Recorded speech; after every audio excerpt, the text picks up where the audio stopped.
tratando en primer lugar de los fármacos antivirales, aquellos que van a estar dirigidos al tratamiento de hepatitis crónica, tanto B como C, tratamiento de la influenza y las infecciones víricas producidas por herpes virus. Esto es una primera parte que ya inclusive la última edición de Google ya lo divide de esa manera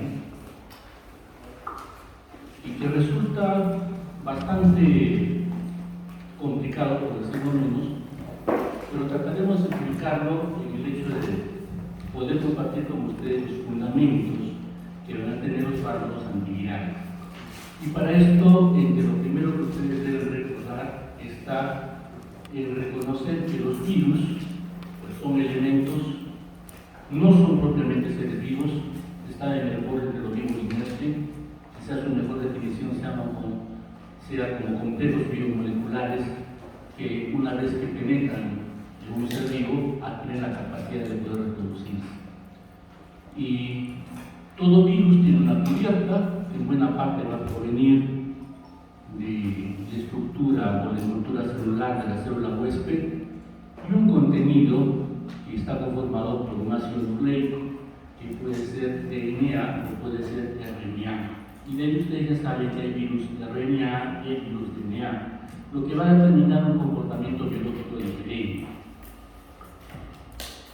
Pero a grandes rasgos, cualquier infección viral va a estar determinada porque el virus va a adherirse a la membrana de la célula huésped, la va a penetrar, a partir de allí va a perder pues su estructura externa, va a liberar el ácido nucleico correspondiente y a partir de allí ese ácido nucleico tiene que traducirse. Si es un DNA, puede haber una traducción que implique primero la formación de un RNA mensajero. Si es un RNA, él mismo puede servir ya de molde para producir unas primeras proteínas. Si es un virus RNA, entonces se hace más sencillo en el hecho de que las primeras proteínas que suelen sintetizarse están dirigidas a poder promover su replicación. Y otras que pueden favorecer inclusive que algunos tipos de virus RNA puedan integrarse en el núcleo y a partir de ello reproducirse. Los virus DNA inicialmente tendrán que integrarse en el núcleo de la célula huésped y a partir de allí duplicar el DNA para formar nuevas estructuras víricas, como también traducir el mensaje codificado en el DNA, que evidentemente lleva proteínas que terminarán por ensamblarse en la nueva partícula viral, que finalmente tendrá que egresar o salir de la célula huésped, o en todo caso multiplicarse en el interior hasta que la reviente y la destruya, ¿no es cierto? Y a partir de allí podrá salir y contagiar las células vecinas. Como ustedes pueden ver, en cada uno de estos pasos es posible encontrar elementos farmacológicos que puedan entonces allí participar. Dependiendo del tipo de virus, tendremos pues algunos, por ejemplo, que podrán participar en impidiendo la ligazón o la inserción del virus a nivel de membrana. Otros podrán interferir con el proceso de penetración y liberación del contenido nucleico. Finalmente, otros participarán en la síntesis del DNA o del RNA. Otros participarán interfiriendo con la función que tienen las proteínas propias del virus y algunos otros participarán con el proceso de liberación de las partículas virales, ¿no? El conocimiento de la biología del virus o de los diferentes virus, mejor dicho, permite entonces encontrar elementos farmacológicos que en la actualidad no son muchos.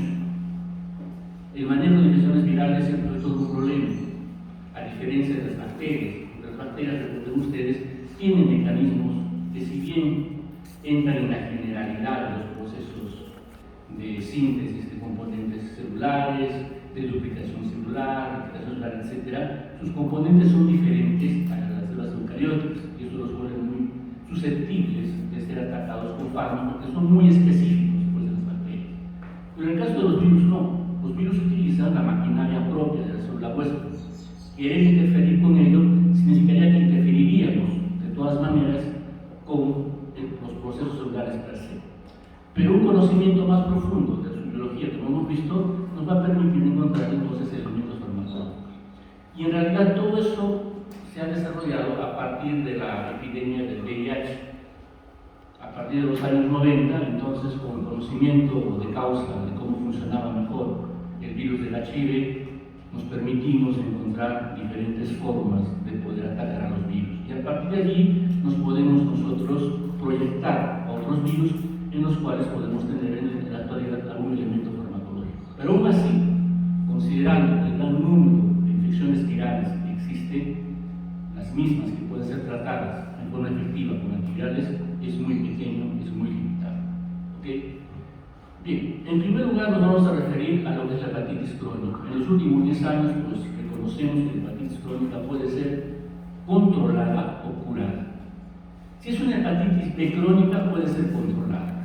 Si es una hepatitis C crónica, puede ser curada. ¿Ok?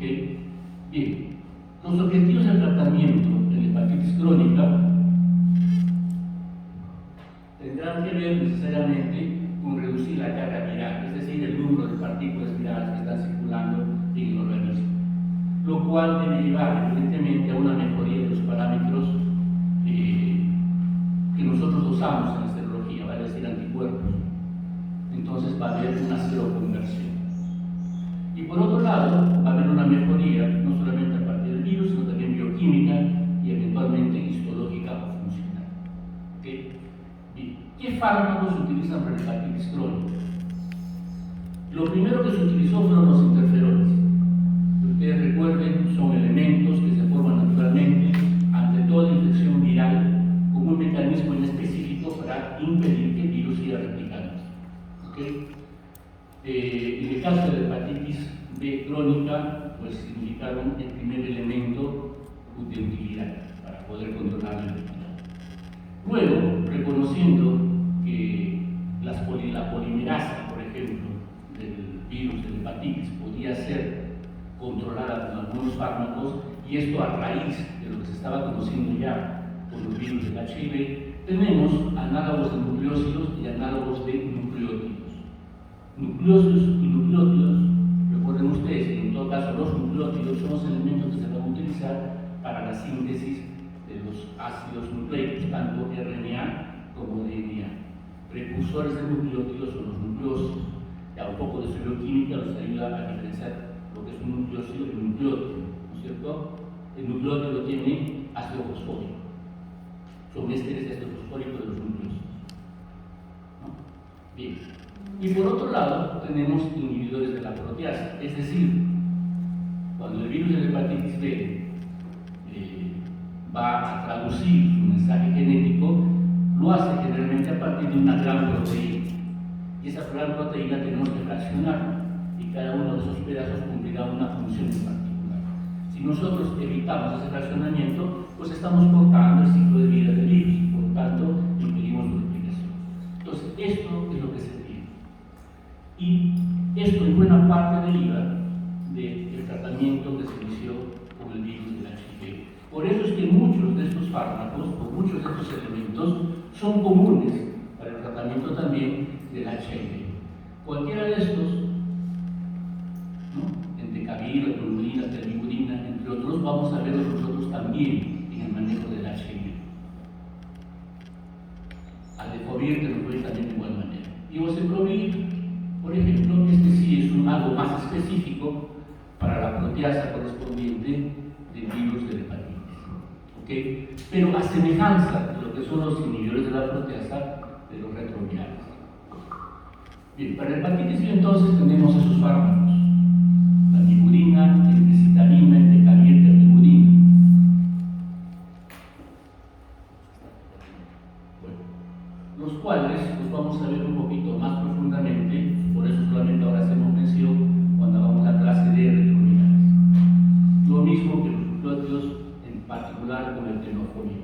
En la parte lateral de la diapositiva tienen ustedes un resumen de lo que es el ciclo biológico del virus de la hepatitis B. Me imagino que no será más que una lámina de recuerdo, porque ustedes este tema lo habrán visto más profundamente en lo que es microbiología. Entonces no vamos a perder mucho tiempo en mencionar algunos detalles. Para la hepatitis C, ¿no? Tenemos también, vean ustedes, interferón, nuevamente sede principal. Entre los nucleócitos solo tenemos a la ribavirina.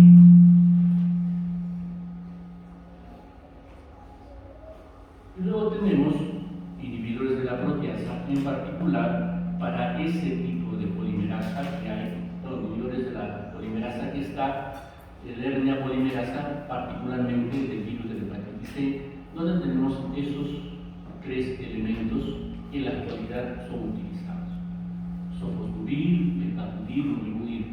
Les decía, a diferencia de la hepatitis B, la hepatitis C puede ser curada. La hepatitis B crónica puede ser controlada. Bueno, y simplemente, nuevamente acá, conociendo el genoma del virus de la hepatitis C, nosotros podemos tener una idea de los diferentes productos de los genes, y en este caso,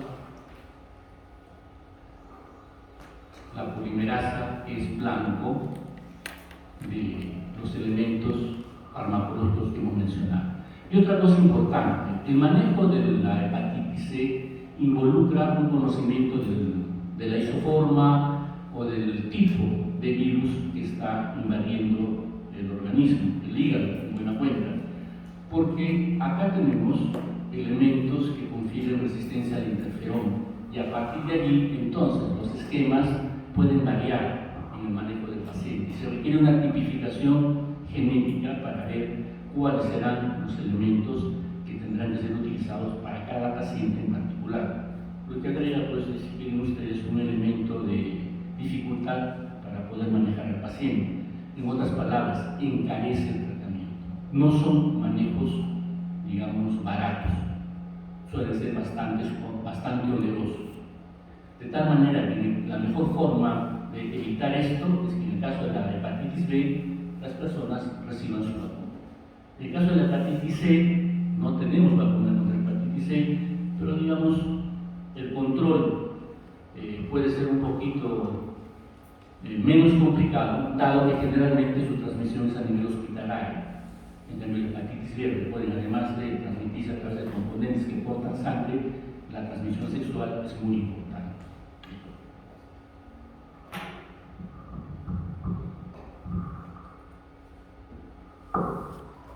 En los años 2004-2005 tuvimos por esos años, la epidemia de influenza, la primera pandemia que hemos vivido en todo caso.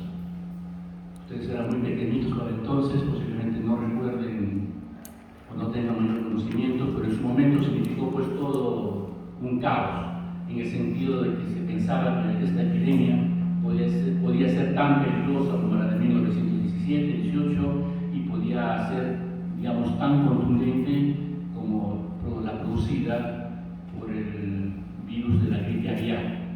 Esto tomando en cuenta las isoformas. Nosotros ustedes también han estudiado el virus de la influenza, no haremos mayor discusión. Bueno, los antivirales utilizados para tratamientos de influenza tienen como objetivos reducir la severidad y la duración de la enfermedad, lo que trae consigo un menor número de complicaciones. Las complicaciones de la influenza derivan más del daño colateral que se origina en la activación de los componentes inflamatorios que van a llevar a la destrucción del tejido pulmonar, más que por la acción citolítica o citopática que pueda tener el virus en sí. ¿Okay? Bien. Entonces, con esto en mente, en su momento se buscó pues diferentes fármacos que pudieran complementar a los que ya existían en ese entonces. En ese entonces, ¿qué es lo que se tenía? Se tenía a la mantarina y la remantarina, que son más o menos específicos para la influenza A, pero que rápidamente generan resistencia. Por lo tanto, también rápidamente perdían pues efectividad. Pero era lo que se tenía.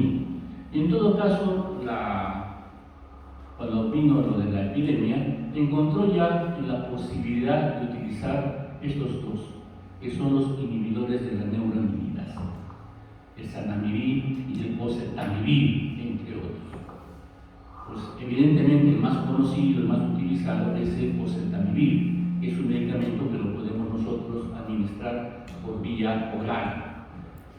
Y imagínense ustedes, en esos años, en plena pandemia, pues era un elemento también muy escaso, solamente lo tenía la seguridad social, solamente se daba en casos muy específicos. En cambio, hoy en día, digamos que prácticamente es un medicamento que se da en forma bastante liberal. Bien, amantadina no tiene en este momento mayor relevancia, pero sí los inhibidores de la neuraminidasa. La neuraminidasa es una enzima que va a ayudar a romper las uniones que hay entre las partículas virales que se han producido y la célula huésped, ¿no? Recuerden que el virus de la influenza tiene dos componentes básicos, ¿no es cierto?, en su parte externa, la hemaglutinina H y la neuraminidasa E, ¿no? Entonces, evidentemente, la neuraminidasa tiene una actividad que rompe esas uniones entre la partícula viral y la célula huésped, vuelvo a repetir, y los inhibidores de la neuraminidasa van a impedir esa liberación. Por lo tanto, cabe suponer lo que se demostró en estudios posteriores, que una rápida administración del medicamento en el momento más apropiado, o sea, al inicio, prácticamente en el inicio de la infección, y por un tiempo suficiente, va a impedir que la enfermedad pueda avanzar y complicarse. Entonces, ahí está el kit del asunto. Una rápida detección, un rápido diagnóstico y una rápida aplicación del medicamento. El oseltamivir, están los estudios que les decía, los pueden ver después cuando tengan las diapositivas, los pueden revisar si desean.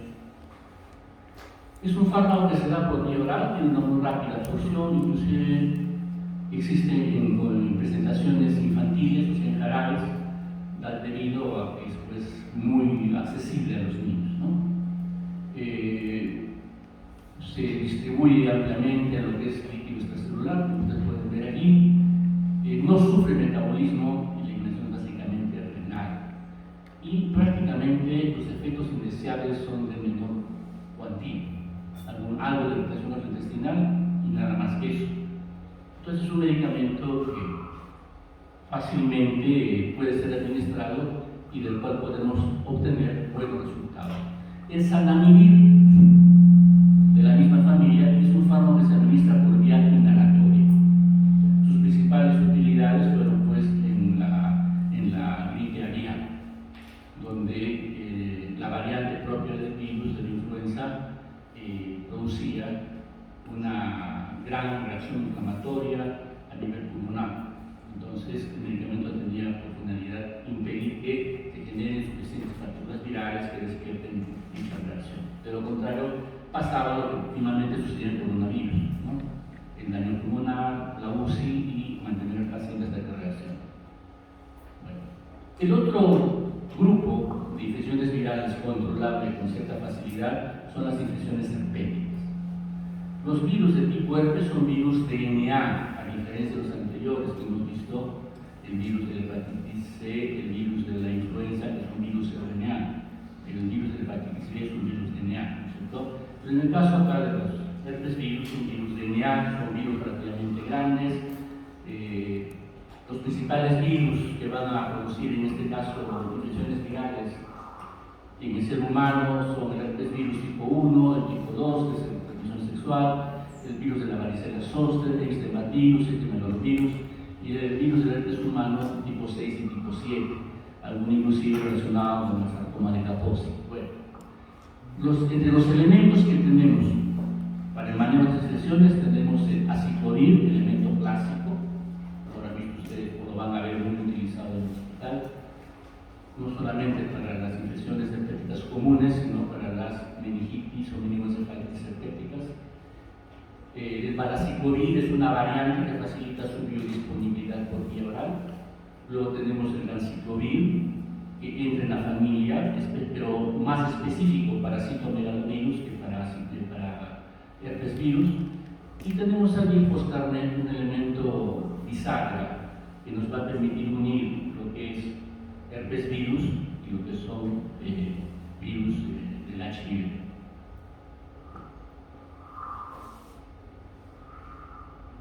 La ciclovir, como ustedes han podido ver su fórmula en la diapositiva anterior, es básicamente un nucleósido. Ese nucleósido en primera instancia tiene que activarse, es decir, adquirir adquirir átomos de fosfato, que van a ser proporcionados por ATP en reacciones de fosforilación. Entonces, para su activación, ustedes pueden ver en la figura, lo primero que se necesita es que la ciclovir sea fosforilada.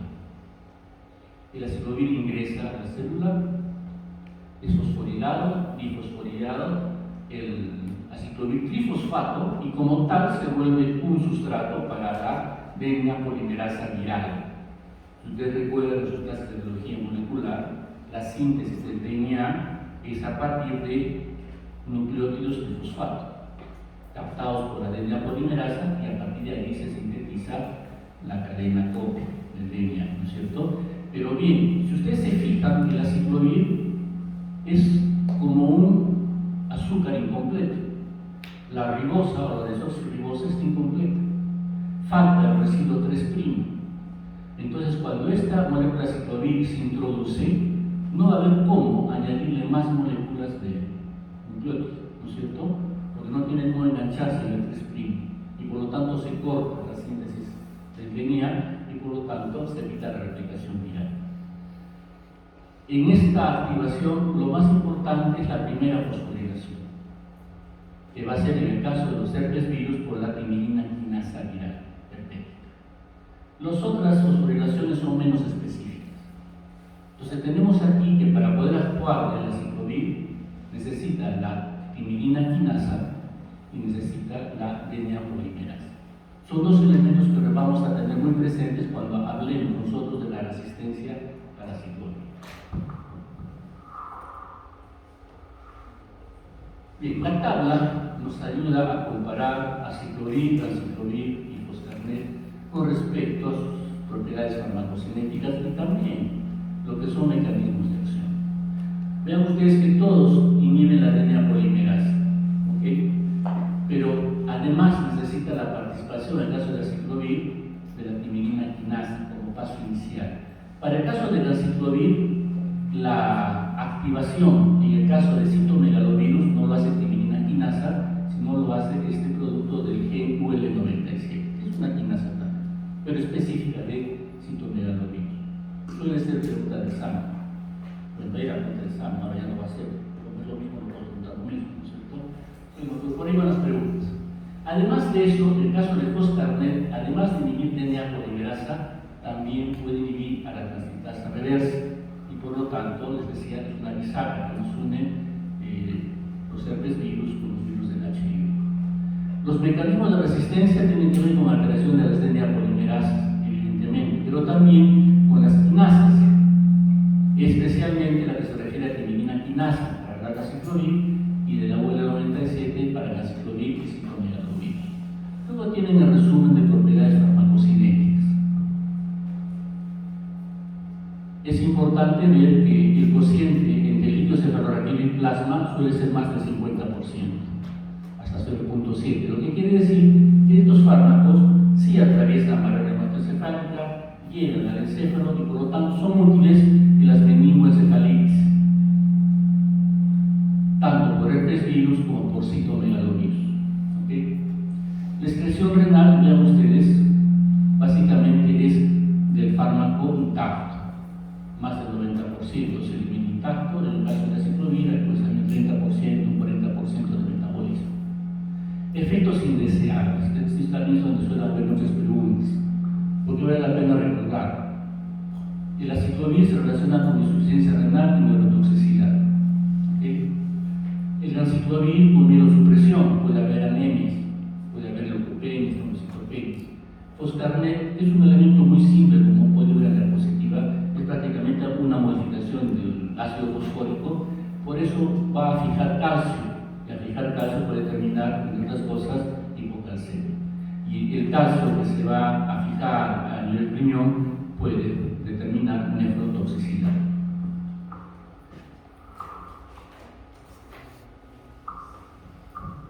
Entre las indicaciones está pues el manejo del herpes zóster, ¿no?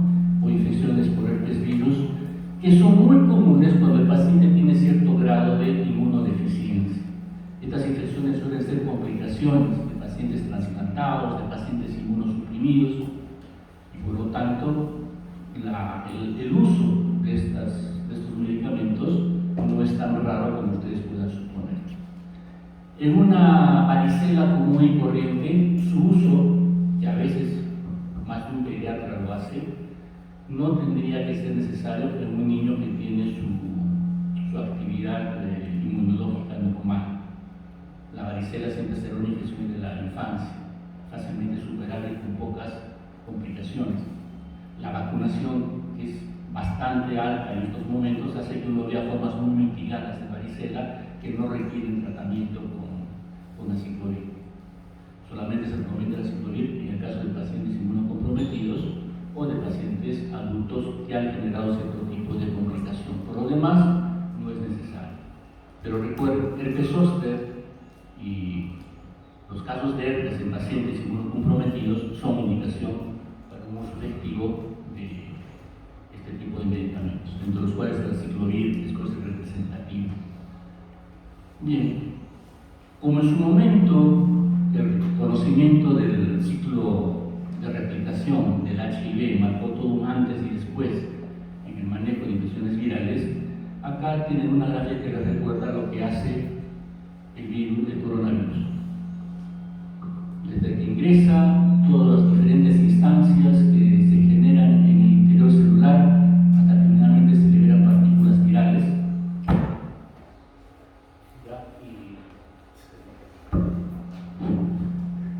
Y también cómo se genera la respuesta inmunológica, la tormenta de citoquinas que lleva a su vez a la destrucción del parénquima pulmonar. El manejo de una infección por coronavirus, entonces, no siempre en un principio se pudo hacer a este nivel, y lo que se hacía era tratar de prevenir y no pasar de esto, o controlar en todo caso esa parte de la infección. No viene al caso para nosotros, por ahí comentaremos un poquito, porque lo que nos interesa en nuestra clase es el manejo de los fármacos que pueden intervenir acá. Y en ese sentido, después de los 3-4 años de pandemia, solamente podemos mencionar a esos 3 fármacos que tienen utilidad como antivirales. La combinación nimatrelvir, remdesivir y el molnupiravir. El mecanismo de acción lo tienen ustedes entre paréntesis. Si ustedes quieren indagar un poquito más, las guías de tratamiento las van a encontrar en esta referencia. Vean ustedes que los tratamientos están dirigidos para personas mayores, de 12 años en todo caso, y el remdesivir sí puede utilizarse para niños mayores de 1 mes. Los efectos adversos, algunos son relativamente tolerables, pero en el caso de remdesivir tenemos que ver el compromiso hepático que puede darse. Lo que obliga pues a la medición de las transaminasas y control del tiempo de protrombina. Para el caso del molnupiravir, las guías dicen que debe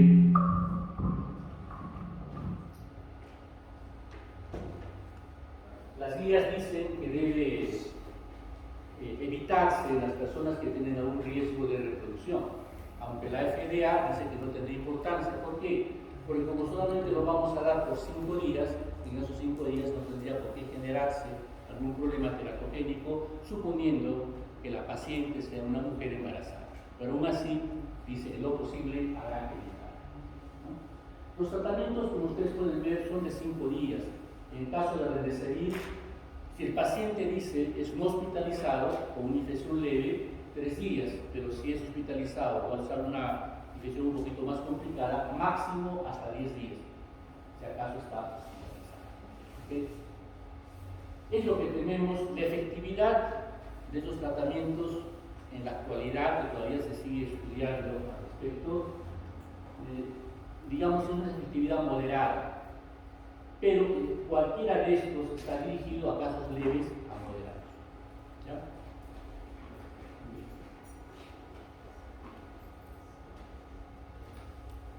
Las guías de tratamiento de MINSA para el control del coronavirus, bueno, ya han sufrido una evolución importante, pero en su momento representaban todo un esfuerzo desordenado ante lo poco que se conocía para poder tratar la enfermedad. Más allá del manejo, veamos, evitar las complicaciones inflamatorias con corticoides y otras cosas, el uso de monoclonales para tratar de evitar la acción de ciertas interleucinas, el uso de anticoagulantes para evitar la coagulación intravascular. Esto de alguna manera se repetirá cuando hagamos su segundo curso de anticoagulantes. Tenemos lo que se intentaba utilizar, que ya en los primeros meses de la pandemia ya se logró descartar el papel que tenía la hidroxicloroquina, un agente antimalárico, un agente antirreumático, ¿no? Y la famosa ivermectina, que ya en la actualidad se sabe que no sirve absolutamente para nada. Aunque las guías que hemos mencionado todavía no la descartan por completo, dicen que si quiere utilizarse solamente deberá hacerse bajo el espectro de estudios controlados, más no como una forma de intentar manejar la enfermedad. Lo último que he leído ahora en la tarde es que la OMS dará una alerta porque hay una variante, creo, del coronavirus que está volviendo a tener una rápida expresión. A esas alturas creo que ya ustedes han discutido bastante también que el coronavirus no da una inmunidad permanente, de ahí la necesidad de reforzamientos periódicos y de que en esa constante mutación que tiene el virus aparecerán variantes, para mala suerte que puedan ser agresivas si regresamos a lo mismo de hace unos años, o algunas que terminarán siendo más leves y de repente hasta la extinción del virus, ¿no es cierto? Pero mientras tanto, lo que hace algunos años se utilizaba no tiene por qué volver a utilizarse. Alguien mencionaba que en la ivermectina había estudios, sí, había estudios, se mostraba el primer estudio, pero esa efectividad en la replicación viral del coronavirus se daba con dosis tan altas que en la terapéutica son impropias y segundo eran cultivos celulares, lo cual no significa nada que pueda funcionar en el niño. Entonces, a partir de ahí ya el inicio estaba mal. Cualquier otra observación al respecto, como les digo, ya prácticamente se ha descartado y no tendría por qué ser utilizada ni potenciado su uso. El otro elemento era la citromicina.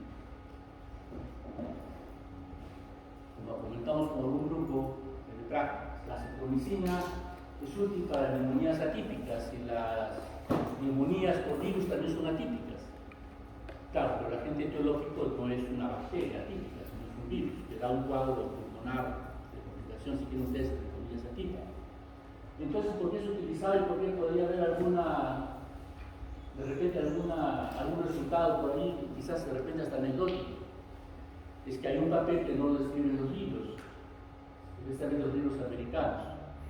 Los macrólidos en general son reguladores de la respuesta inmunológica. Si había algún papel, o hay algún papel de los macrólidos, concretamente acitromicina, en cuanto a infecciones virales, alguna respuesta positiva más sería por ese rol inmunomodulador. ¿Okay? Pero si doy acitromicina con esa intención de ser un inmunomodulador que no tiene actividad antiviral propiamente dicha, ¿qué va a pasar con las bacterias que están presentes en el organismo? Pues simplemente adquieren resistencia. Entonces, en la actualidad, bueno, tengo referencia que por lo menos en Lima ya prácticamente no se utiliza citromicina, porque ese uso abusivo que hubo durante la pandemia hace que ahora la citromicina tenga muy pocas utilidades importantes. Entonces, ¿qué tenemos que utilizar ante la presencia de gérmenes atípicos? Su alternativo, ¿no es cierto? Que son las tetraciclinas, ¿no es cierto? Muy bien. Aprobado.